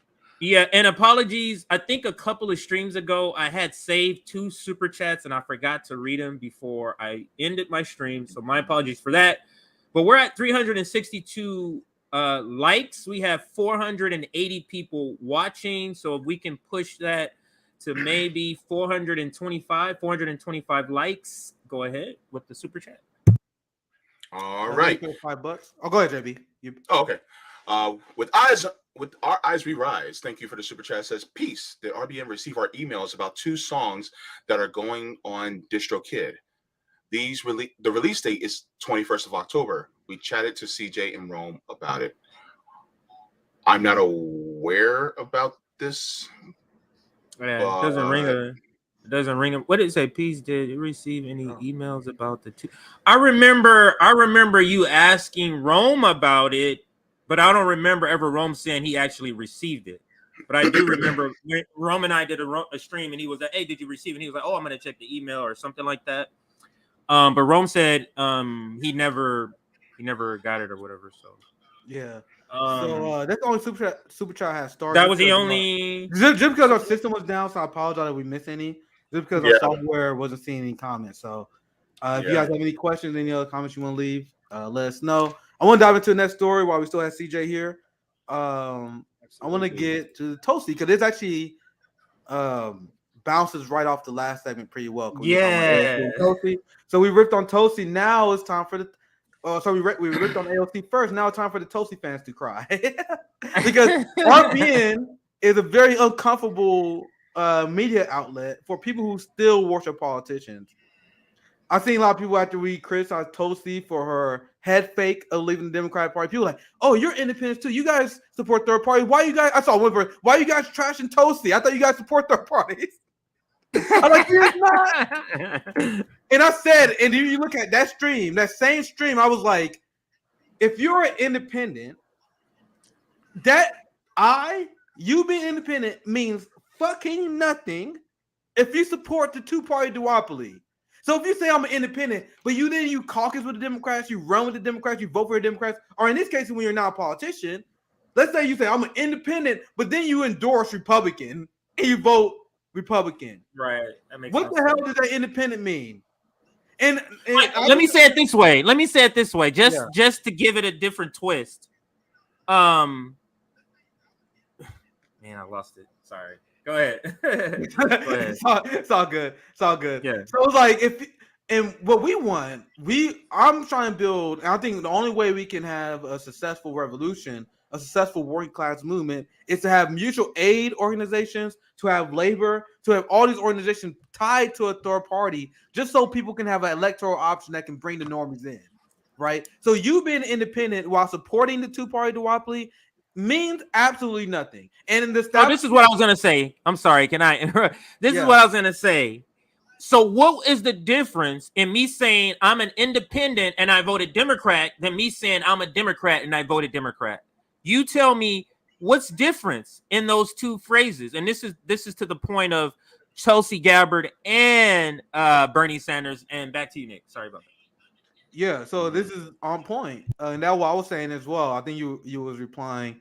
Scroll up a little bit if you can. I think that I don't know. But anyway, said Tulsi 2 Republicans as Bernie is to Democrats. They do the same thing. They do the exact same thing because the establishment has adjusted. Because when we report on this poll last year, where it showed that 50% of voters for the very first time are registered independents, do you guys think the establishment does not see that poll and they don't adjust? So if you see 50% of the voters move and identify as independent, the best thing you can then do is then take people who call themselves independent and then they will sheep herd people back to the 2-party duopoly. So then the many people who are independent, they see, oh, Tulsi Gabbard's independent. Wonder who I should vote for. Let me see what Tulsi Gabbard. I can go. Oh, Bernie Sanders is independent. So Bernie Sanders, I should vote for Joe Biden. So maybe I should vote for Joe Biden as an independent. That is what they are trying to accomplish. Yes. With this. And that's the same thing with Andrew Yang party. Andrew Yang for a party, Tulsi going independent. This is the establishment adjusting to the voting populace. So Tulsi is here to get the Republicans to change to independent. But oh man, aren't we free thinkers, man? Does it feel good to separate ourselves from the two-party duopoly? Oh yeah. By the way, I have this idea. Let's vote for this Carrie Lake person. Carrie Lake. No. Hear me out. No. Hear me out. The thing is, I'm an independent-minded person, and we independently decided the Republican Party is the party we should support. So the Tulsi fans who was mad at us for our coverage last week got some apologizing to do, because we literally called it in the live stream. I was like, this shit means nothing if you support. I was like, I'm gonna wait and see, but I promise you, some person commented. I was like, I promise you, she's gonna support a Republican. Go ahead and look at the live. I promise you guys, and here we are. Here we are. Literally faster than I thought. I was like, guys, give it a few weeks. Tulsi's not gonna be independent. And literally in a few days, Tulsi Gabbard. It's so funny because there was somebody recently made a comment saying that, calling us out. I'm trying to find a video. I'm gonna find it, and I'm gonna pull up. Hey, yo, we read them comments, y'all. We read them comments, and I love reading pushback, because if I get pushback, we're gonna have fun time debunking it, because there's so many Tulsi people that was upset when we criticized her. And this is exactly why. I am an advocate of leaving the two-party duopoly. The Democratic Party and the Republican Party they serve empire in different roles, but they are the faces of evil. Unless we have an outside group, unless we have an outside group that is willing to challenge that, if you vote for a two-party duopoly, everything else, all your everything you advocate for is 100% irrelevant, because the ruling class used that as a mandate. But anyway, let's get into the actual story here. Here, Tulsi. She says, for too long, establishment leaders from both parties have sought to enrich themselves, play games, and build up power while ignoring even enabling the suffering of millions of hardworking Americans. Carrie Lake is a politician. She's different. She's a different politician. She puts people first in fighting for border security, energy independence, public safety, blah, blah, blah, blah, and other policies that make life better and more affordable for Americans. Carrie Lake isn't afraid to call the warmongering elite cabal a permanent Washington and military-industrial complex. I promise you, she is not calling out the Cold War on China. I want to be wrong on this. But every single right-winger, and I'm being careful here because I really don't know that much about Carrie Lake. I just did a little bit digging before this. She like some sort of Trump-endorsed right-wing populist who we explain meantime that doesn't exist, right? But these same right-wing populists, quote-unquote anti-war Republicans, which there are not a lot of them, by the way. Every single Republican voted for Ukraine aid except Rand Paul. There's only like 13 Republicans in Congress that voted against it. So people will keep saying this thing, and you guys know I'm not a defender of Democrats by all means, but people keep saying, well, if you are against war, you should at least vote for the Republican Party. Fuck no. What the fuck is wrong with you people? The Republican Party endorsed a regime change in Venezuela and regime change in Iran. Just because they criticize the war on terror does not make them anti-war. But what do you guys take? Because that pretty much a tweet. Nothing interesting there. I see you. We got you, JB. Anything you want to add to this, JB, before I move on? Yeah, I'm actually reading Carrie Lake's about section in her campaign website. If you don't mind, I can read it. All right. It says, the daughter of a teacher and a nurse, Carrie Lake grew up in Iowa alongside her 8 siblings, where she learned the values of hard day's work. Fascinated with people's stories, Carrie pursued a career in the news industry, where she became a symbol of truth in journalism when she rejected the agenda-driven press and walked away from the mainstream media after a highly successful 27 years. Oh, she waited 27 years before she walked away. Ooh, great. Continuing, now Carrie is running for governor of Arizona on a platform of putting Arizona first. Sound familiar? Carrie believes in secure borders, energy independence, safe streets, education, not indoctrination, pushing back against the radical Biden agenda, and preserving the Western heritage that makes Arizona special. Carrie Lake promises to be a voice for the silent majority. What does that sound like? To fight back against the relentless assault of our freedoms by the radical left, and to make Arizona the standard bearer of America First policies nationwide. So just hang on. Carrie Lake has been endorsed by President Donald J. Trump for governor of Arizona. Now it's done. Yeah. Like I knew she was pro-Trump. Not much on policy. Like, what's she stand on? What's she still on the Ukraine? Did she one of the few people calling that out? I just want to be careful here. Let's see. Carrie, No, I'm gonna type in Carrie Lake. She's not calling it out. I know that. I see one quote from February, where she says Biden cares more about Ukrainians. Let's see. Oh, it cut off. I gotta click on the link. She says Biden cares more about Ukraine than our own border invasion. What? Nigga, Joe Biden deported more people than fucking Trump. What the hell are you talking about? These Trumpers always say shit like that. Like, you realize that Donald Trump's immigration policy, Biden's immigration policy put Donald Trump to fucking shame. Yes, he doubled down. He said Donald Trump is a wimp. So I do want to be careful. I do want to be careful. But I literally type Carrie Lake, Ukraine. I don't see anything of her questioning that. I just see the quote where she says, and there's another one that's saying that Democrats. I can tell you what she's known for because I live in California, so I hear about her a little bit because she's the state right next to us. She's known as a election denier. And she didn't used to be this way though. She used to be kind of a run-of-the-mill kind of Republican. Let me play you this quick little CNN piece, and this is what Democrats are trying to push. Go ahead. Before you play that, the reason why I'm asking is because it seems like Tulsi is endorsing her for calling out the war cabal, and I'm like, where the fuck is she doing? Because I feel like if she was, I don't know Carrie Lake because a lot of people know she is because the election down the aisle thing. I literally do not give a fuck. I don't follow that shit at all, so I didn't know. I literally barely know who Carrie Lake is. But so if I feel like if she was calling out the Ukraine war in the war machine, I feel like I would know her because I follow that shit all the time. Like I know Matt Gaetz, Marjorie Taylor Greene, and some other. Maybe she just flew under the radar. But the only reason I went down that line, and we can play the video after that, is because I'm not seeing why Tulsi said she would call it the war cabal. So what Tulsi is doing is she's doing the same thing as Bernie Sanders, where she takes a member of the two-party duopoly and shines them up for the independents, make them look better. But like Bernie Sanders, Bernie is here to make the Democratic Party look progressive. Tulsi is there to make the Republicans seem like they're anti-war, even though she's not, even though they're not. But go ahead, CJ. Let's play the video. So here is Carrie Lake. Actually, I'm going to bring this tweet up because we're trying to find out what's her stance. So I Googled, I went on Twitter. And then, so this person says, Carrie Lake is not only evil, but she is stupid too.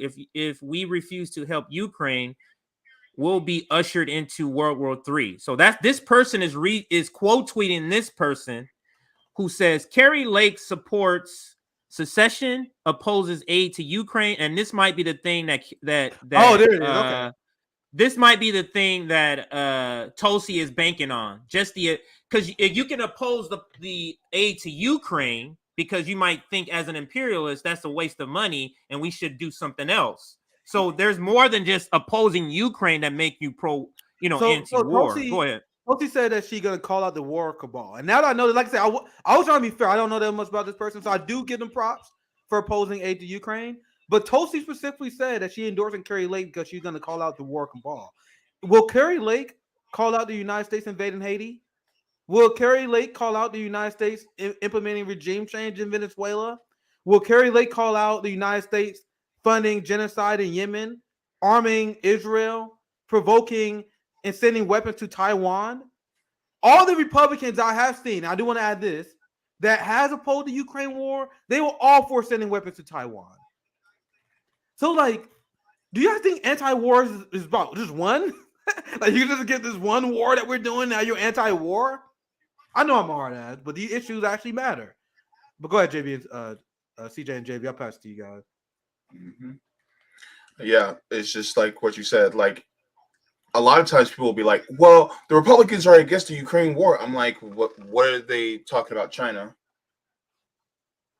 It's like, oh, okay, so they're against a war against a people who's close to white. Okay, what about brown people? because they were beating the war drums when it came to the wars of Afghanistan as well as Iraq, just like the Democrats. So what about wars? Sorry, go ahead. No, go ahead. Go ahead. I was just. No, I'm saying it's like, okay, yeah, they don't want to go up again. They're talking about the Ukrainian war. They're like, we shouldn't be doing that. But the thing is like it seems like they're more afraid of China. So they're going to beat the war drums against China when it's like, why are we beating the war drums at all? Why? If you're supposedly anti-war and anti-imperialist, but you're not. And they showed their ass. It's never that. They always participate in the framework instead of saying, no, I don't like this framework. We're already saying that war is inevitable. Why are we talking about how to have this not happen? But I did find a video of Carrie actually speaking about her. I don't want to describe it, but something to being about against some sort of war or troop sending. So let's hear. It's 27 seconds. I would venture to guess that if you asked the men and women in our military who Joe Biden has sent over to Ukraine, every single one of them would rather be on our border in Arizona, in California, in New Mexico, and Texas, protecting this country.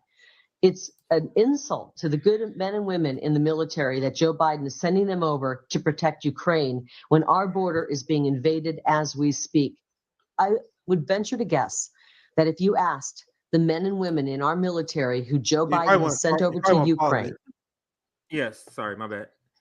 Oh, so you heard that? You heard that one video? You heard that? I saw this comment. Go ahead. I saw this comment from Luca that said Carrie Lake wants to increase military spending, and Tulsi voted for Trump's military budget. So don't trust these people. Don't trust these people.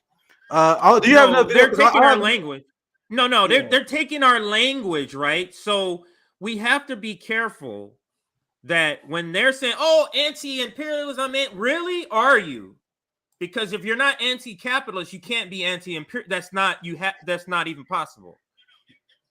Yeah. So, but we have to be careful. It's about these so-called populist right people who are speaking in these terms. They're using very non-establishment, very anti-war terms. But what does Carrie Lake? Maybe she's not for this Ukraine. But where does she want to see that money go? Exactly. She wants to be at the fucking border. What? Like she want a militarized state. Yes. She want a militarized state. My question is, if Donald Trump was the president, would she be saying the same thing if Donald Trump was, pushing for the war in Ukraine? Because Donald Trump, wasn't he one of the presidents who actually was doing more against Russia than even Biden was? Launched cyber attacks into Russia that he did something that even Barack Obama wouldn't do. Launched cyber attacks into Russian infrastructure, right? Yeah. So here's the thing: if Joe Biden decided to try to have better relations with Kim Jong-un and the DPRK, then what would the Republicans be saying? What would be somebody like Carrie Lake be saying? Oh my God, he's trying to link up with communists.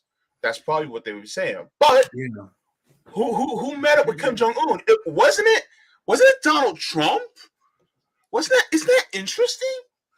Yeah, best believe that the establishment, I give these people no benefit of doubt. So if Donald Trump wins 2024, even though I don't know, we will never know what the conflict is gonna look like in 2 years, to be honest. But I know that Donald Trump said he would go for peace, but I don't believe that motherfucker because, and the only reason they're saying this, and this is me going on a limb here, the only reason they're saying this because Biden's in charge. Joe Biden's president, so they got to go against whoever currently in charge, and then when Donald Trump is in president, he'll be doing the same thing the neoliberals doing on Ukraine. Right. He'll have some other different reason. It'll be like, but my reason is different. That's what they always that's do. exactly what they do. If you guys think I'm wrong, on this, I still remember Donald Trump calling out Barack Obama, Hillary Clinton, and Joe Biden for being close with Saudi Arabia. And then he would say stuff like, when I'm president, I'm going to hold Saudi Arabia accountable. The Clinton Foundation, they tied to Saudi Arabia at the hip because they take foundation money. And then when he took office, he took Saudi Arabia money that used to go to Mar-a-Lago. And then all of a sudden, he started getting on weapons deals. The same thing he criticized Hillary Clinton of doing. Yep. So these people, like, we can't give anyone in the two-party duopoly benefit of doubt or undue props. That is, I think, that as people who want to build third party movement, I think that's the way we need to move because it's also true too. But with that said, I want to get to some other quick stories because I definitely got. I probably gotta go at 5. I want to get to. Let me say my outs because I gotta go take. I'm actually a little bit behind. So make sure you know the activist summit is October 22nd and 23rd.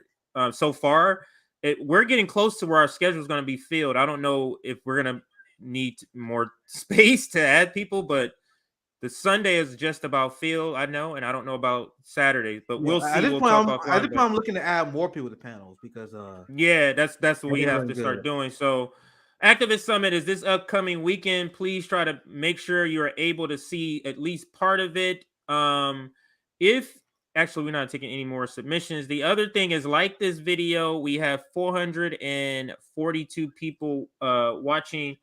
Right now, we have 434 likes. Can we push to maybe 455 and leave these guys with some more likes on my way out? And I think that's going to be it. Still working on the summit in the background. I'm excited about it. This is going to be a big one that's going to benefit the community. And this is what's going to jumpstart our community work with RBN even further. So, all right, guys, I'm going to head out. All right, CJ, we got one last story that we want to wrap with because I think it's also similar because we're talking about the Ukraine conflict. And since we're independent media, unlike Breaking Points, TYT, we're actually going to show you stuff that corporate media is not going to show you, right? I covered this story not too long ago. And I'm saying this because as someone who's been watching corporate media segments on the Ukraine conflict, you know, a similar narrative they're painting, James. They keep painting this narrative, and I've seen it so many times, just recently on Morning Joe, where they say Putin miscalculated. Putin should never invade Ukraine because now even Russians are turning against them because Russians don't want to be drafted, and Putin's approval rating dropped because of this conflict. Putin used to have an 80% approval rating. Now his approval rating is 75%. 75%? That was the context. They will run these segments and they'll be like, Putin is losing the Russian people. They had to crack down on dissent. They're arresting people. Meanwhile, Putin, the reason why they run these stories, because Putin went from 80% approval to 75% approval. Hold up. Nick, hold up. Let's see if I find it. You mean to tell me that motherfucker got a 75% approval rating? Meanwhile, here in the United States, there's a president at this juncture in their administration is lucky to get maybe 35, 36%, maybe lucky to get 40% approval rating. You mean to tell me that they're AOC 27%. 27% approval rating by AOC. But according to corporate media, I promise God, look on YouTube, Google Putin, and then that's all you have to do because they pull up a number of mainstream media articles. I did it. I literally was binging these like, bro, every single one was like, Putin is losing support. You guys don't see the evidence that they use. For one, is this. It's September 2020, and in September this year, around 3/4 of Russians approved of activities of Russian President Vladimir Putin. 3/4, what's that? That's 75%. I could put the approval rating number on in this country now. No one is coming close. Do you guys want to know why is that high? The West and the countless segments I watch never explain why. Because it's almost like the Russians have a long history of being invaded and killed, especially by Nazis. Millions and millions and millions of Russians dead by Nazis. Everyone in Russia knows a grandparent, a great-grandparent, an older cousin who was killed by Nazis. So when Putin launches a military operation to purge the neo-Nazis in Ukraine that was attacking and killing ethnic Russians and banning the Russian language, that's something that Russians like, I don't know. Seems like a good idea to me. I mean, maybe it's just me, but apparently getting rid of Nazis is very popular in Russia. Russia, who has a long history of hating Nazis, to fighting Nazis. So when Putin announced that he want to go to Ukraine and fight Nazis, they're like, we're going back to our tradition, baby. Knowing that, you had Napoleon in the 1800s, read your history, who invaded Russia and killed countless people and committed insane atrocities because he invaded Russia through now Ukraine. Ukraine has been a center where Russia has been invaded countless times. That's why they understand that we got to draw a red line on Western aggression. The Russians, they see the West and they say they want to crush us. We agree with the Minsk Accords. We dissolved the USSR and they still hate us. That's why they support Putin. They may have differences with Putin, but they got the same goal. And this is why the corporate media also been saying stuff like, well, this is Putin just not one day. This is Putin's war. Putin's a dictator. He's an authoritarian that forces his country to do something. They have to lie to you because if they tell people the truth, then they be like, oh, why is like it's easy to paint one mad ruler as a problem, but once you say that 3/4 of a country is for this, then rational people be like, wait, what the fuck? Why? Then you start asking questions. But if you propose this as a crazy dictator, Putin is holding Russia hostage by this, then people don't think about it like that. Oh, we gotta stop Putin. You guys see the propaganda technique they're using? Mm-hmm. But anyway, let me continue my story. I kind of went sidetracked. The popularity level saw a decrease compared to previous month where it exceeded 80%. So Putin was over 80% approval rating. His approval rating dropped to 75%, and every corporate media headline was Russians rebuke Putin. Putin miscalculation. Meanwhile, let me show you guys the reality of the situation. And sure, like any situation, you have protests, right? And Russians are doing what I said they should do. If they're against this war, hold Putin accountable. My job is to hold the West accountable. But if Russians want to hold them accountable, go ahead. Putin accountable, go ahead. That's your people, right? Apparently they don't want to. Most of them support them. But in the West, the same thing they claim is happening in Russia with Russians are rebuking Putin is happening in the West. So ever since we started this war in Ukraine, you have Biden that is historically unpopular. Democrats are now set to lose the midterm elections. Emmanuel Macron lost his majority. Boris Johnson resigned. Liz Truss is the least popular prime minister in history. Emmanuel Macron faces protests every day. Germany faces protests every day. Like the West is melting down. They're losing allies. Saudi Arabia is kicking the West to the curb. India is kicking the West to the curb. And everyone else who is not subjected to the same propaganda that we are, they all are, but U.S. propaganda next level. They had enough. So there are all these protests. How do you make this bigger? They got this new feature. Here it is. Oh, yeah. These are in France. You have protests in France, Italy, and Belgium. I don't like this new Twitter feature, if I'm gonna be honest with you. I'm gonna show this one. And it's so bad. I read up on this. You have labor unions that are calling for the fuck.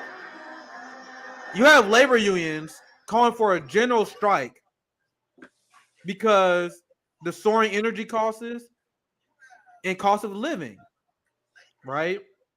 This is the protest in Italy. I watch a lot of corporate news in wars just so I can rebuke the neocons. And I'm probably out of all maybe 20 segments I watched over the last few weeks on Ukraine for CNN and MSNBC, not one of them mentioned protest in Italy, in Germany. None of them. But you can find them everywhere. I literally just Googled protests and I found 3 of them immediately. Every day there are protests, and we're not even in winter yet. We're not even in winter, and people are already starting to protest. So I want to get to. So another thing is important. JB, do you have any thoughts before I continue? I know I'm ranting. Anything you want to add before I move on? Okay. No. So why are these protests happening? You have AOC Bernie Sanders and the squad, Democrats and Republicans, going along with this proxy war. It doesn't matter if you turn on Fox News. I know Tucker is like this one exception. He's the only exception. But Fox News are all for the Russian conflict too. Like when you watch Fox News, they fearmonger over Putin. They say, "Well, we got to support Ukraine." Tucker is the only exception in that. So whether Fox News, MSNBC, CNN, they have to propagandize us to be for this war because this war is unhinged and is not in our best interest. So the reason why I say the United States is the most propagandized country in the world. Other countries have propaganda, especially in Western Europe. The UK, their propaganda system is insane. But no one has a propaganda system that is anywhere near as sophisticated, advanced, and convincing as U.S. propaganda. So now this is the receipt I mentioned earlier. You would think this would be flipped. But look at this. And this would tweet out, and I had to note this, by a Ukraine account. Look at the flag, blue check. Watching China from Europe. Hey, white boy, why the fuck are you watching China for? You imperialist fuck. Hey, you white imperialist fuck. Why are you watching China from Europe? Leave China alone, you fuck. But anyway, I'm showing you this because this dude is as far away from the Overton window as me as possible. So he is tweeting this for a completely different reason than I'm doing this segment. Oh, Lord. He said, this is fascinating. Just 22% of Germans see Russia as a major threat to the security versus 66% of Americans. So he's a Ukrainian who support the Ukraine war, and he is like, what the fuck? Why would Germany not going? He said the geography suggests that these results should be reversed. Then he also laments on China, the divide is even bigger. There's less Germans that want to go to war with China. So do you guys understand the tone of this tweet for this Ukraine guy? He is decrying the fact that Germans are not falling for the same Western propaganda that we are subjected to. Only 22% of Germans, which I still think is too high, that's 1 out of 5, but that's way less than us, believe that Russia is a major threat. They know the major threat to their country is what the West leaders are leading them down by. The United States bombing the Nord Stream pipeline. That's going to screw millions of Germans this winter. And now Germany was like, we actually know who bombed the pipeline, but we're not going to say it because it's going to hurt our allies' feelings. Do you guys see? So 66% of Americans, 2 out of 3. Jesus fucking Christ. We have 2 oceans. Russia, China, they don't have any reason to attack us if we leave people the fuck alone. But anyway, I thought it was funny. I like this. Maybe I shouldn't have, because considering the account. But I just found it funny because he was just decrying this. But I'll just show you guys there's different levels to propaganda. Western Europe is propagandized, but 2 out of 3 Americans in that poll was like, yeah, I'm worried about Putin. You got cops killing motherfuckers. Cops taking your money via civil asset forfeiture. People with no water. People like, oh, I think Russia is a threat. No, the occupying police in our communities is the threat. Anything you want to add, JB, before I move on to the next part? It's just ironic. It's just funny, because you have people like him that are, pissed off at the fact that Germans aren't as pro-war and supporting this as, people in the United States. Well, people in the United States are actually more propagandized than Germans. I mean, it shows. This may be a separate segment. I don't know. I might cut this different. It's based on the same concept, though. Because I'm showing you guys the propaganda that the United States used during war. And when you see the example I'm going to give you, you see why there are people who consider themselves anti-war, but they fall for every war while it's happening. Like they look at the Iraq war and they're like, oh my God, I can't believe people fell for that. Then when the Ukraine conflict started, they fell for that. Because establishment propaganda is so established, they don't even have to change their tactic. You want to know a very common propaganda tactic that the West use? They will say, or insert geopolitical enemy. They are uniquely evil because they're waging war and they were giving Viagra to soldiers so soldiers can mass rape the quote-unquote people we support. So what am I talking about here? So ever since the beginning of the Ukraine war, you have Ukraine government officials saying completely insane, unprovable shit, but the media in the West will just repeat it uncritically because if you question anything that comes on the Ukrainian government, no matter how absurd it is, in insider Washington group thing, you'll be labeled as a Putin puppet. Yeah. So they just report everything they say uncritically, including, I'm gonna show you guys this for New York Post. Let me share my screen here. For New York Post, this is the new propaganda. Well, not new, because this is a tactic they use all the time. I'll show you guys. For New York Post, once again, New York Post was supposed to be right wing.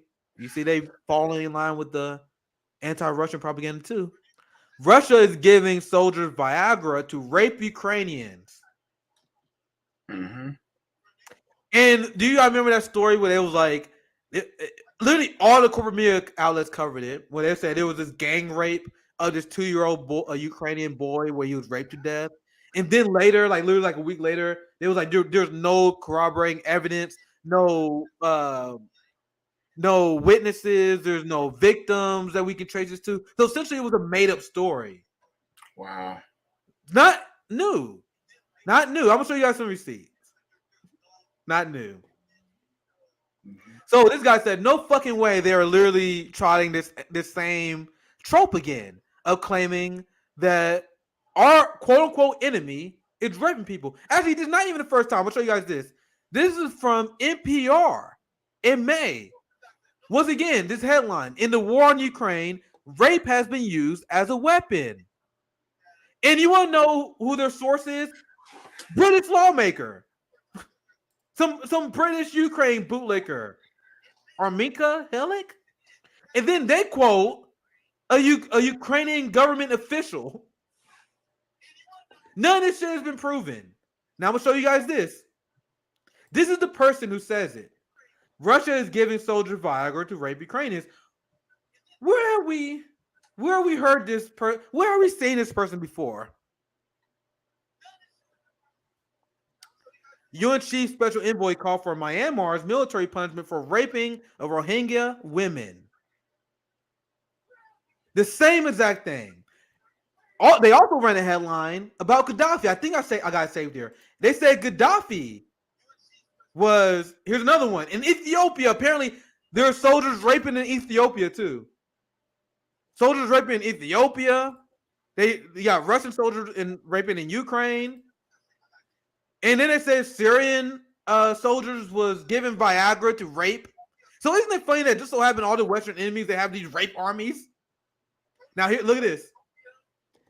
Look at this tweet. U.S. intel shows no evidence of Viagra used as a weapon in Libya. Do you guys see here's the Libya receipt. Gaddafi supplied troops with Viagra to encourage mass rape. Claim, do you guys see they don't even change their tactics? This was 11 years ago. 11 years ago, and they still repeating the same shit. Literally the same person who lied about Myanmar is literally creating the Russian rape stories. Meanwhile, they don't address what's actually happening in the U.S. military against women. Exactly. Yeah, there's a massive rape problem with women in the military. In the U.S. military. Oh, look at this one. There's another one. I only say the few, but there's so many examples because when my community was posting, like, you guys see, they use it there. Every single geopolitical enemy the United States ever had. Look, they were saying that they were doing in Afghanistan as well. You have the same tactics being trotted out, and it's actually very disgusting because they do this to get the Marianne Williamsons on their side. So then you have these imperialist feminists. You know, the same way Marianne was like, oh, we can't leave Afghanistan because of Afghan women. This is targeted to feminists so they can say, oh, we must engage in war to stop women from being raped, even though it's not happening. And this is why it's so disgusting, because obviously that's a very serious issue. The establishment weaponizes our willingness and our want to stand and support women. right? So they know our initial reaction, and we see a headline of Russians raping Ukrainians. We're like, oh my God, we got to stop them. We got to stop them at all costs. This had to be true. Yeah. But go ahead, no, it's just like how, like, for instance, I'll express desire, like, to want to visit Cuba or something like that. Well, you better, and then they go, well, you better not go and visit Cuba because they're not too kind to you gay people. And I'm like, really? Are you serious? Because the United States supports Saudi Arabia, which they're known for assassinating gay people. And yet the United States is sending weapons to Saudi Arabia and supporting them. Oh, but it's okay that we support Saudi Arabia. And yet, what just happened with Cuba a couple weeks back? In fact, I was actually talking to somebody who's from Cuba, and they're actually talking about how they literally were doing things like taking segregation away hours after the revolution was over. They were literally apologizing for how they treated LGBTQ people in Cuba in the 70s.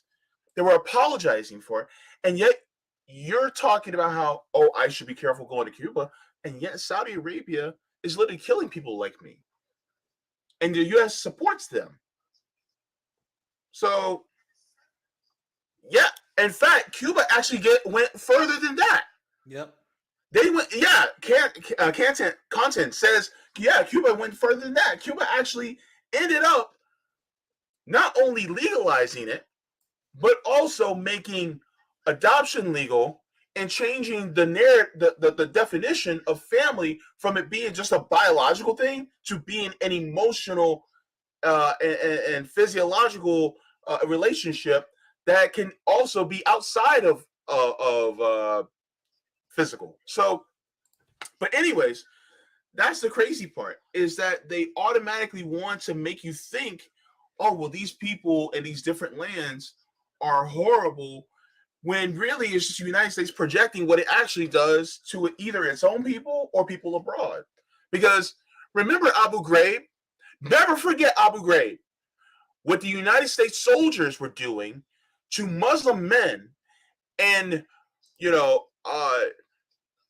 what's the word I want to use? They were basically shaming them and degrading them by making them pile on top of each other naked and then taking their pictures. Remember Abu Ghraib? That was the United States that did that. Yep. And we are the biggest threats. We are the craziest empire, and that's why you see I did that story, because why change your propaganda tactic when there's no need to? We might try the same shit over and over again until it proves not to work. They was able to get people to support the Iraq war in the 90s by lying about incubator babies. They will get people to support the war on terror by lying about the war on the weapons of mass destruction. I'll show you guys the receipt how they were saying that Gaddafi in Libya was responsible for mass rape. That's why you see 66% of Americans support the current war. Support what they think. Well, let me phrase that. They think that Russia is a security threat. They don't support the war. They just think Russia is a security threat because they see these stories of Russia got this rape military that has not been proven. No evidence of that. No witnesses, no victims. It's literally just a statement from the Ukrainian government officials they make so they can build political capital to get more weapons. That's it. Yeah. So, and here's something to think about. And I think this was a clip from Midwestern Marks. It was very interesting. And I think it was Eddie Letter Smith that was saying, it is easy to be anti-imperialist when hindsight is 2020. But how are you expressing your anti-imperialism in the moment when it's happening? Are you anti-imperialist while the war drums are being beaten right now? And that's how you know. Because every single time, like for instance, the war in Ukraine, guess what? 10, 12 years from now, you're going to have a whole bunch of people in the duopoly go, well, I was against the war in Ukraine. I was against it. I didn't actually vote for the war in Ukraine because You know, I thought it was wrong, or I didn't like it. We were fooled into the war against Ukraine when y'all know how it's bullshit right now, and yet you're still doing it. See, that's the thing. Look who's anti-imperialist while the war drums are being beaten, and look at who's talking about it. Because the thing is, it's easy to be anti-imperialist when hindsight is 2020. But what about when it's happening right in front of your face? Well said, JB. We are exactly at 2 hours in because I think this has been a great show. We got our activist summit coming up this weekend. Hope you guys tune in. If you guys are gonna watch anything, watch that. We got a lot of great guests that we have playing. We got housing panels, Marxism panels, we got anti-war panels. Like there's so many mutual aid panels that we're gonna start off with as well. JB hosting a disability and healthcare panel. So like we're really gonna get we're gonna do our part the best that we can with the platform that we have, the small platform that we have to help instill revolutionary discipline and motivate people to get involved. Like whenever I see people say that they watch RBN and now they get involved in the mutual aid organization in the area, there have been quite a few people that told me that, and that alone is what make this shit worth it. Like this shit's fun. Like fun shooting the shit with JB and CJ and Rome and Sabby. But at the end of the day, if I can motivate any person to stop trusting politicians, if I can have people stop feeling helpless, like that, there are people that say that they watch RB and now they feel hopeful because now they see a path for the left when they used to follow just the Justice Democrats and they don't see an electoral path, so they lost hope. So we can instill optimism in any way, no matter how small it seems. That's enough for me. So let's tune in for the Activism Summit. Let's get involved. Let's have fun on our YouTube channel, and let's try to get engaged and actually make some change as well. JB, what you got coming up on your channel? Can I read some super chats first before we get to that? Do we have some? Sorry, I missed some. Yeah, go ahead, JB. I got it. Thanks to Nima says, what the hell is LaRouche? What do they stand for? I'm not exactly sure. This is all new to me. As far as from what I can understand, they sound like they may have some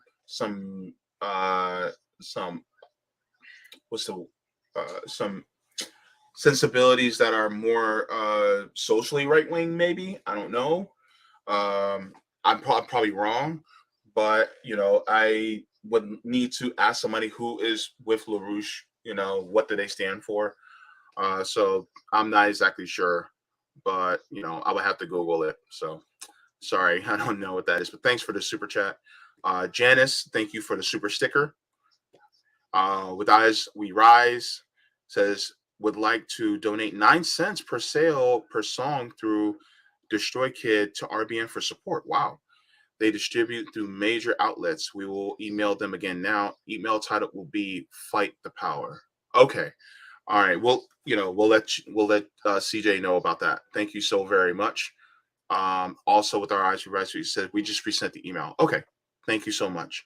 And then Beastmaster X says, I've been trying to join the panel. I sent an email. Okay. Yeah, we gotta we see what we can do. We see if we can get back to you. Anything else, maybe? And so for tonight, I'm going to be on the People's Voice Network with ADC.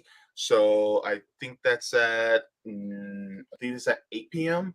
I want to make sure that I'm correct. But I will be on with ADC tonight. Also, I did a reading for Dirty Truths by Michael Parenti. I did a live reading because that one is, the appearance with ADC on People's Voice Network is at 9 p.m. this evening. So that's where I'll be. And then remember that we'll have the RBN Activist Summit next Tuesday. I'm going to be talking about national public banking with Alfeka Maturity. So I'll be talking to her about that. So that's going to be a very interesting conversation. So be sure to stay tuned for that. Make sure you guys subscribe to JB Font channel. I see a few people that like, you guys need to do theory reading on y'all channel. I'm like, nigga, JB has theory readings all the time on his channel. Will you guys fucking subscribe to JB? You motherfuckers want to read theory. He does it all the time. So subscribe to JB, and he does a lot of great theory reading. Tonight, like I think Sabby's gonna be on Harlan's tonight too. Yeah. I'm gonna be on RT tonight. Oh, for real? Yeah, I'm doing a segment on Haiti. Motherfucker, you didn't tell me. So man, we out here. So yeah. So you guys are hearing it first. I don't even want to tweet about that shit because motherfuckers will put a Russia affiliated state media on me. I'm not tweeting the statement out. I'm not saying shit. The only people know is y'all. I ain't trying to get that Russia state affiliated media. So I think it's just a 10-minute segment probably on Haiti that we're doing later tonight. So I did preview course. I don't think it'll be live. So that's that you got coming up. That what I have coming up. Someone said, "How did we get to see RT?" That's a good question because I actually don't know. I see Fiorella post clips on Twitter, so maybe I'll post a clip of my shit, and then we just have an RBN watch party because I actually don't know how to look that up. RBN is tricky now. Okay. So yeah, RT is still a thing. It's just RT America was shut down. But anyway, but yeah, that's what we have coming up. Make sure you guys subscribe. We had the activist summit this weekend. So since I'm finalizing everything, I might have a light week in terms of streaming on RBN, just so I get prepared. So I can't announce anything in terms of tomorrow, but we upload a lot. We got the summit coming up. JB, last words before we wrap up. Keep hope alive. Have a good one, y'all. Make sure you guys support Patreon too if you guys enjoy this. Like and share. Have a good one.